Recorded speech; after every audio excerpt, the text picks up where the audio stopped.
Halo adik-adik sekolah minggu, selamat hari minggu ya. Hari ini kita mau belajar firman Tuhan lagi. Sebelumnya kita mau berdoa dulu. Mari kita berdoa. Terima kasih Tuhan Yesus buat kasih setiamu. Hari ini kami akan mendengarkan firman-Mu. Kiranya Engkau berkati acara kami dari awal sampai akhir. Terima kasih Tuhan Yesus. Amin. Oke, ayat yang menyapa kita pada minggu ini tertulis di Yohanes 14 ayat 6 sampai ayatnya yang ke-15. Yohanes 14 ayat 6 sampai 15. Kita baca sama-sama. Kata Yesus kepadanya, "Akulah jalan dan kebenaran dan hidup. Tidak ada seorang pun yang datang kepada Bapa kalau tidak melalui aku. Sekiranya kamu mengenal aku, kamu juga mengenal Bapa-Ku. Sekarang ini kamu mengenal Dia dan kamu telah melihat Dia." Kata Filipus kepadanya, "Tuhan, tunjukkanlah Bapa itu kepada kami. Itu sudah cukup bagi kami." Kata Yesus kepadanya, "Telah sekian lama aku bersama-sama kamu, Filipus, namun engkau tidak mengenal aku. Barang siapa telah melihat aku, ia telah melihat Bapa. Bagaimana engkau berkata, tunjukkanlah Bapa itu kepada kami? Tidak percayakah engkau bahwa aku di dalam Bapa dan Bapa di dalam aku? Apa yang aku katakan kepadamu, tidak aku katakan dari diriku sendiri, tetapi Bapa yang diam di dalam aku. Dialah yang melakukan pekerjaannya. Percayalah kepadaku bahwa aku di dalam Bapa dan Bapa di dalam aku, atau setidak-tidaknya percayalah karena pekerjaan-pekerjaan itu sendiri. Aku berkata kepadamu, sesungguhnya barang siapa percaya kepadaku, ia akan melakukan juga pekerjaan-pekerjaan yang aku lakukan, bahkan pekerjaan-pekerjaan yang lebih besar daripada itu. Sebab aku pergi kepada Bapa, dan apa juga yang kamu minta di dalam namaku, aku akan melakukannya, supaya Bapa dipermuliakan di dalam Anak. Jika kamu meminta sesuatu kepadaku dalam namaku, aku akan melakukannya.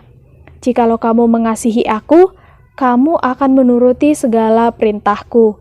Demikian firman Tuhan. Sesuai dengan judul video kali ini, tema yang kita ambil adalah Tuhan Yesus adalah jalan dan kebenaran dan hidup.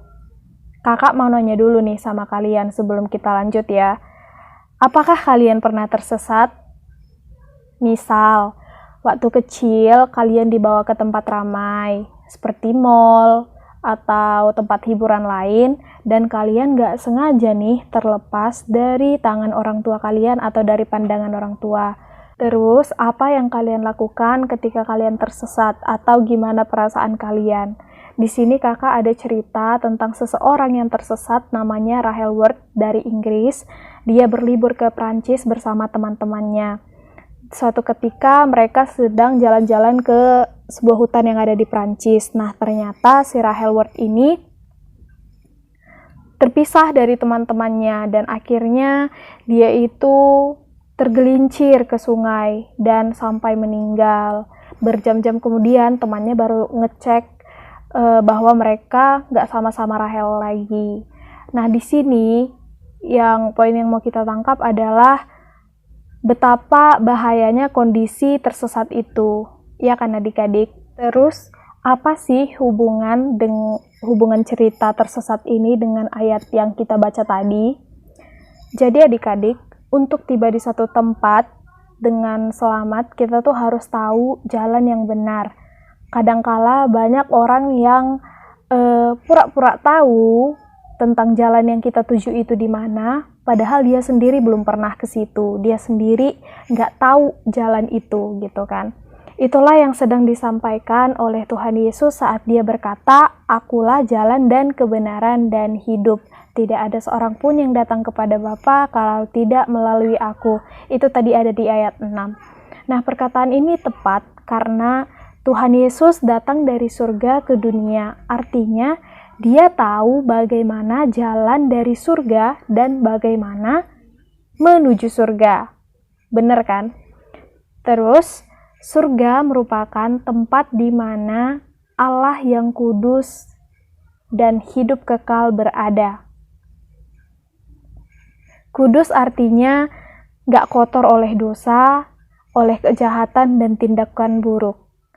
Hidup kekal artinya hidup yang tidak lagi dihentikan oleh kematian. Jadi, supaya kita bisa bersama-sama dengan Allah di surga, kita itu harus memiliki dua hal tadi. Yang pertama adalah hidup kudus, dan yang kedua adalah hidup kekal. Benar. Pertanyaannya sekarang adik-adik, gimana caranya manusia itu bisa hidup kudus dan gak berdosa? Begini caranya. Cara kita supaya kudus adalah dengan mencari Tuhan, meminta dan menerima pengampunan dari Tuhan. Contoh-contohnya adalah dengan melakukan saat teduh, kemudian baca Alkitab, renungan pagi, gitu. Dan masih banyak hal lain yang bisa kita lakukan. Karena Tuhan mengampuni kita, makanya kita bisa menjadi kudus. Kita nggak bisa kudus dengan sendirinya, tapi karena ada Tuhan yang menguduskan kita. Tuhan mau mengampuni kita karena Tuhan udah mati dan bangkit untuk kita. Nah, Tuhan Yesus telah memberi kita hidup baru melalui kematiannya. Dia menyediakan tempat bagi kita di surga. Adik-adik, di sini kakak mau kasih tahu satu rahasia yang rahasia gitu kan. Nah, di sini kita sebagai orang Kristen tuh sangat beruntung karena udah ikut masuk dalam penebusan Tuhan Yesus Kristus. Karena itu, penting bagi kita sebagai orang Kristen untuk berterima kasih dengan cara menjaga perkataan, perbuatan, menunjukkan bahwa kita adalah manusia yang gak mudah lagi terseret melakukan dosa. Di ayat 15 dikatakan, kita baca sama-sama, "Jikalau kamu mengasihi aku, kamu akan menuruti segala perintahku." Sedapat mungkin kalian tuh harus mendengar kata-kata Roh Kudus yang ada dalam diri kalian. Semisal, aku mau belajar. Perbuatan baik itu udah muncul dalam diri kalian. Aku mau belajar. Tapi secara badani kalian itu malas, gitu. Capek ntar aja, masih ada waktu. Untuk yang berikutnya, jangan gitu lagi ya adik-adik, dan jangan suka tunda-tunda pekerjaan yang baik. Kalian juga harus berani mengingatkan teman-teman kalian yang berperilaku buruk supaya mereka ingat bahwa Tuhan Yesus itu menginginkan mereka untuk melawan dosa, sama kayak kita. Tuhan Yesus pengen kita sama-sama untuk melawan dosa. Jadi di sini kakak mau ngajak kalian, kita sama-sama masuk ke dalam kerajaan surga bersama-sama dengan Tuhan Yesus, sebab Dia adalah jalan dan kebenaran dan hidup. Sama seperti tema kita pada minggu ini. Jadi, selamat hari Minggu adik-adik, Tuhan Yesus memberkati. Mari kita berdoa. Kami sungguh bersyukur Tuhan, karena Engkau adalah Allah satu-satunya yang kami sembah dan kami puji. Kami bersyukur juga Tuhan untuk segala penebusan yang boleh Engkau lakukan kepada kami. Kami memohon ampun Tuhan buat segala kesalahan dan dosa yang masih kami perbuat untuk saat ini dan mungkin ke depannya. Tuhan, berkatilah kami melalui firman ini, kiranya Engkau yang menerangi hati kami supaya kami tidak melakukan lagi kesalahan-kesalahan yang mungkin kami lakukan. Terima kasih Tuhan Yesus, dalam nama anak-Mu Tuhan Yesus Kristus kami berdoa dan mengucap syukur. Haleluya, amin. Selamat hari Minggu adik-adik.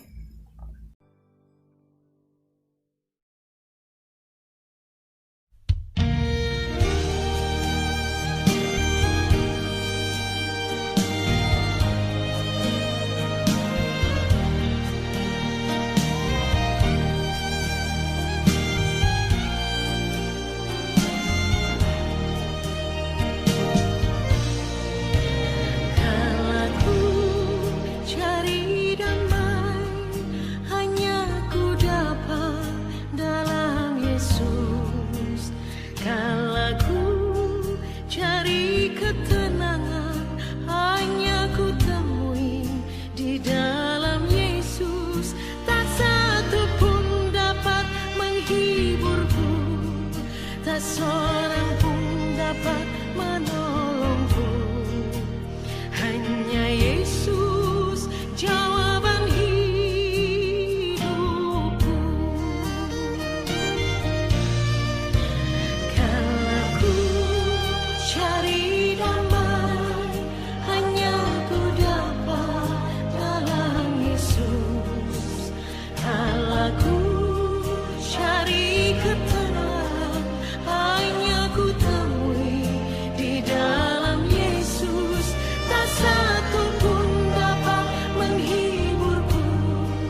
Yesus,